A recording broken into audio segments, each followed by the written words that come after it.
Thank you, Günther, and thank you also for not letting me be the very last that keeps the crowd in here. So this will be the next to last presentation for today. The title, as well as the presentation, is made up of forward. Is it forward? Okay. Of two parts. First, I will want to talk about an analysis technology that we developed within the Impact project in Munich, and it's document-specific analysis of OCR results, specifically for historical documents. And in the second part, I want to show you the system for interactive post-correction that is built directly upon that technology. So first part, the specific analysis for historical documents. And we all have the same first slide today with the question, why do we need specific and special methods at all for historical material? And when it comes to language processing and historical documents, we concentrated on the two main problems. And the first one that we heard a lot about today are the high OCR error rates, which is of course a chicken and egg problem. And secondly, the non-standardized language that we find in material. It differs a lot. In Germany, you find non-standardized language as soon as documents are older than 1900 or so. And this problem of historical language variation, it affects many stages of this digitization pipeline. It affects the OCR, which uses dictionaries and language models a lot, and it affects post-correction and other post-processing modules, and it also affects information retrieval, that is full-text search for the user in the end. Historical language is not just a problem, but it might be a single new problem for every document you get. Every historical document might pose a new problem of its own, because it has its very own distribution of spelling variants, it has its very own special vocabulary distributions, and it has its very own OCR channel model. This is specific errors to the document related to the font and to other problems OCR has. And our answer to this is, as I said, a document-specific language and error analysis and profiles you get out of it. The language and error profiles, they give you document-specific characteristics of the language on the one hand and the OCR errors on the other hand.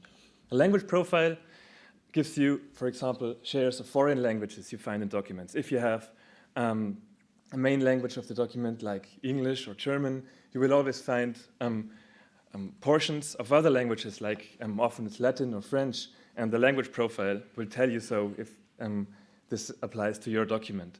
It will give you suitable frequencies for language modeling, and it will give you a distribution of important spelling variant patterns, which are specific to each language, of course, and also specific to certain periods within languages. The error profile, second part, gives you estimated information on the error rate, and it gives you information about the important error patterns that appear in the document, and it gives you information about frequencies of repeatedly erroneous written words. It's important to stress that both the language and error profiles are computed in one process, and they are computed fully automatically. That is, no manual interaction is involved, no ground truthing, no service provider or anything. It's just based on the OCR output. Here you see a short example of what such a profile might look like. I cannot talk here about how we compute it and what technology we use and what special technology we use to get the task done in an affordable amount of time. But this is basically what such a profile looks like. On the language side, you see frequencies for the important spelling variant patterns, and you see also a distribution of the words among your general and your special lexica. you might attach to this profiling process. On the error profile side, you see a distribution of the most prominent error patterns in the document. You see all the classics everybody knows, but if you look at various documents, you will see that those error profiles also are really document specific. So it's always preferable to have your specific profiles for each document you process. On the right side, you see statistical information about how many words we thought were correct in the document, how many words are presumed to be erroneous, and how many words are completely off the track. So this is something like a document-wide aspect for the profiles. They also have a local flavor. Also, for each single word of the processed document, you get a local profile, and this local profile consists of several what we call interpretations of the word. This is not just correction suggestions for each single word, but also a hypothesis about what the modern equivalent word of this OCR token might be. So in our example here, we have the OCR token Hatton, and the first best interpretation comes here with a probability of 95%, would be that in reality we have the historical spelling variant has belonging to the modern equivalent spelling has. So this is what a local profile looks like, and this is pretty much everything I can tell you in this short time. What I want to remember and take to the second part, the post-processing part, is that document-specific profiles are computed solely on the OCR output, and that they provide characteristics of the language found in the document on the one hand, and the OCR error channel on the other hand, and both kinds of information are used either to loop back to OCR or to enhance whatever downstream processes you can imagine. One of these downstream processes that we thought of first was interactive post-correction of OCR results, and this is what the second part will be all about. This is a graphical front end for post-correction we built within the project. And as I said, it's specifically for historical documents, and it uses the backend technology I just presented to get novel possibilities for the detection, for the presentation, and for the faster correction of systematic OCR errors. First, we get a screenshot of the tool and what it looks like in general. You have pretty much the basic components, like the editor window, where you can edit the OCR text and get snippets of the images. You also get the complete image at the bottom, and you get a menu on the left side with this kind of special functionality that I want to talk to you now. Here, unfortunately, we have German examples here, but this is just to see that with our background technology, we are able to track down historical spelling variants, not to mark them as errors, like in our example, where the word Kenntnis would be written with a normal S nowadays, but was written with this sharp S back then. So we do not mark this as an error, and we also are able to provide correction suggestions for words that are not in the modern vocabulary. And this is possible because of historical lexica that we produced within the project, and also with the help of those language profiles that I talked about. Here you see the very classical and conventional method for correcting a token. That's what everybody was thinking of when he heard post-correction, maybe even at least before he heard from Asaf and all the mole hunters. This is just classical procedure. Click a word, edit it over the keyboard, or select one of the correction suggestions that are delivered by our local profiles. But this is not what we think the tool is for.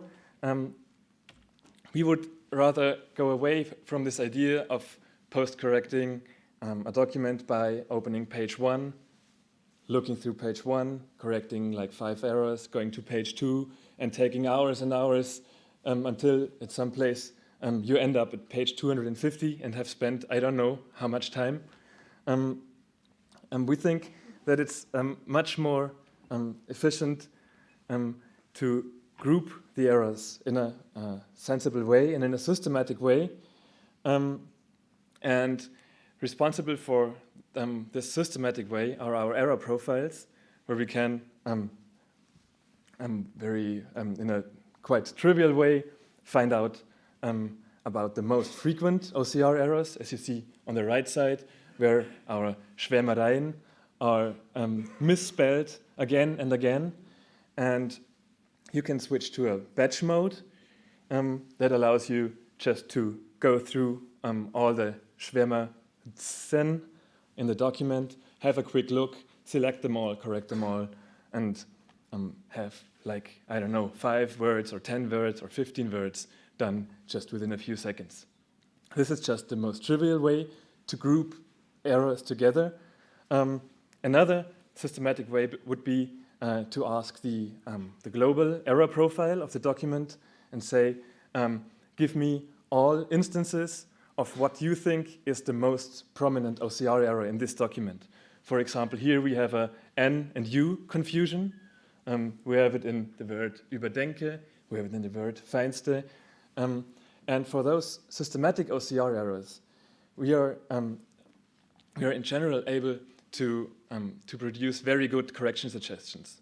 In many other instances, correction suggestions may be right, may be wrong, but for those systematic errors, you get correction suggestions with a very high probability. And this is why if you decide to correct those systematic errors first, you get very fast processing in the beginning. And of course, if you want 100% accuracy, you have to go back to checking every single word. This will never, nobody, this will always be necessary. But as long as you have a limited period of time for one book, it makes sense to tackle those errors first that are fastest for post-correction. We were thinking of another batch processing mode that does not even aim to go for all OCR errors, but to concentrate, for example, on really content words of the document, or, for example, named entities or place names, person names. All people from the libraries will agree that they think that people are likely to search for place names and person names a lot. So we are thinking of applying technology to find place names, find person names, and to give you only those very important tokens for post-correction. We did an evaluation to find out if what we think is faster is really faster. And we gave documents for post-correction to 14 participants, and we split up the party, and only half of them were able to use our novel features. And it turned out that the people using our new technology were really up to 2.7 times faster than those who had to work with basic correction methods. Yeah, this is pretty much all I wanted to present. Just a few words about the availability of the tool. Just 1 or 2 weeks ago, we finally decided to have this graphical front end that you saw as open source software. We're right now deciding on a good model and a good license for it. And the document pre-processing, that was the first part of the presentation, was applied for a US patent by the university, so that's why we cannot put this kind of code open source. But we find, I think, a good solution to have a web service installed that will run definitely also next year, so after the project finished. And as of now, people can upload documents and obtain language and error profiles free of charge. And that's it for now. Thank you.